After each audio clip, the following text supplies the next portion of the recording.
Ever wondered how your favorite picture book was created? It all starts with a great story.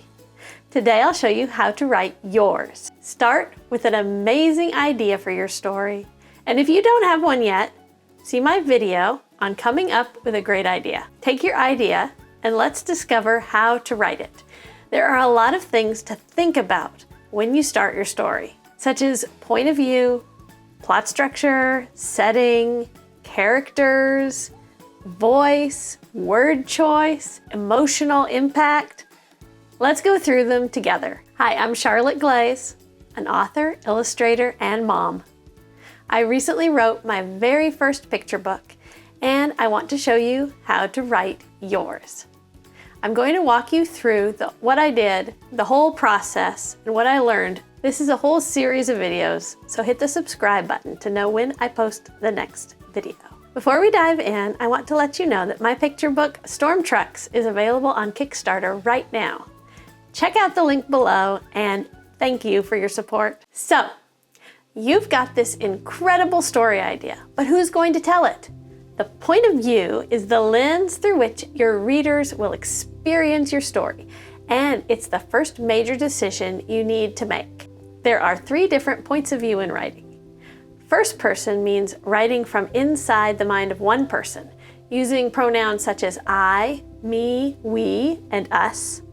The picture book, The Bad Seed by Jory John, is an example of first-person storytelling. Second person means writing, speaking directly to the reader, using the pronoun you. A picture book written in second person would be How to Babysit a Grandpa by Jean Regan. A third-person point of view is the most common for picture books. This point of view is more distant because the narrator is not part of the story and doesn't speak directly to the reader. In this point of view, the pronouns used are he, she, and they. An example of third-person point of view in a picture book would be Grumpy Monkey by Suzanne Lang. In my first draft of Storm Trucks, I wrote the story in first person.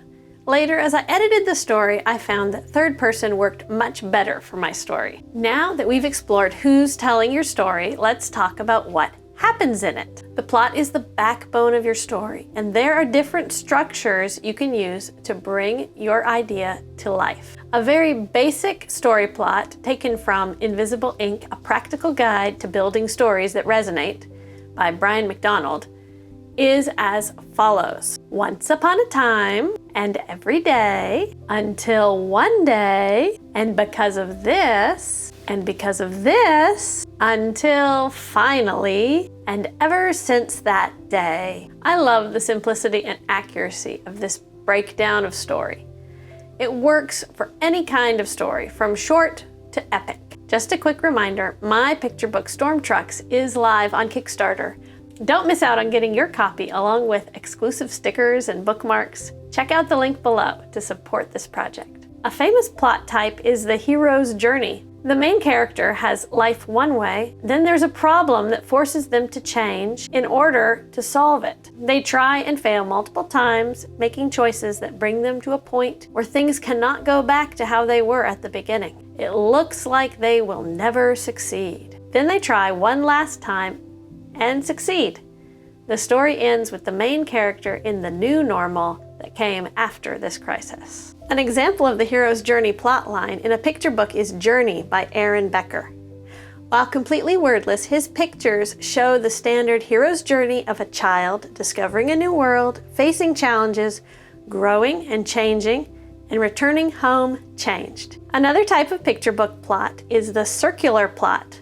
These take the reader on a journey and return to the starting point again.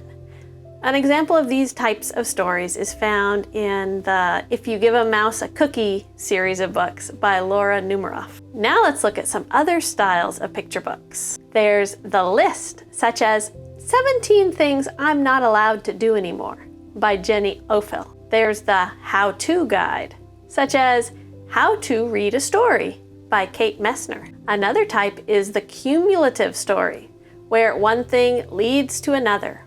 You'll be familiar with this type of story from an example like There Was an Old Lady Who Swallowed a Fly. This version is from Pam Adams. Some stories are dialogue-driven stories, such as Alma by Juana Martinez Neal. Some are poems, such as Ohana Means Family by Ilima Loomis, which is also a cumulative story. Another plot style you could try using is different viewpoints or epistolatory, like In the Day the Crayons Quit by Drew Daywalt. A great way to get a feel for different plots and styles of picture books is to read a lot of them.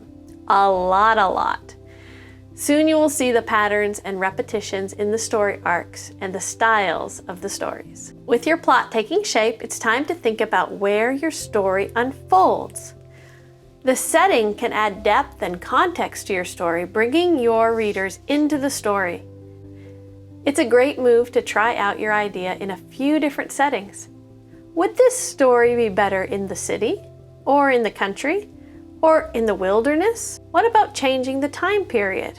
Could you set it in the past or the future? For my story, I needed there to be a thunderstorm. In my first drafts, my story took place inside, but as I refined, I started the story outside on the farm with a large open space to see the storm clouds coming from far away. During my story, my main character, Axel, runs inside his house and at the end returns to the outdoors. Once your world is built, it's time to fill it with characters. Who will your readers be rooting for? Would this story work better with human characters or animals? Or aliens? What about inanimate objects that could be characters? In picture books, a character could be anything, from a rock to a crayon to a planet or a person. A character could still be a person. In my story, there is a child character, a dog, and 4 truck characters. I originally had more characters, but removed them as the story was edited. With your characters in place, the next step is to find your story's voice. How do your characters speak? And how does your narrative sound? Your voice will set the tone for the entire book. Voice also involves word choice. You have decisions to make about how serious or silly your story is written. You also get to decide whether to write in poetry or prose. There is a lot of literary agents who say that they don't want rhyming picture books. The truth is, the best-selling picture books are rhyming ones, but to sell a picture book written in rhyme, the rhymes have to be perfect. Another tip for word choice is to remember all you ever learned in English class: alliteration, imagery, idioms, onomatopoeia, and using active verbs. Try using exciting and fun to say out loud words. When you are using so few words for a picture book, every word is important and needs to be as perfect as you can make it. Also, since a picture book is almost always read out loud, do that yourself as you work. See how the words sound and if they flow well together. Finally, let's talk about how your story makes readers feel. Emotional impact is what makes a story memorable.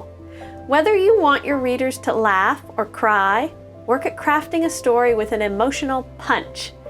Your emotional impact needs to be woven through all of the areas: plot, word choice, voice, imagery, setting, and pacing.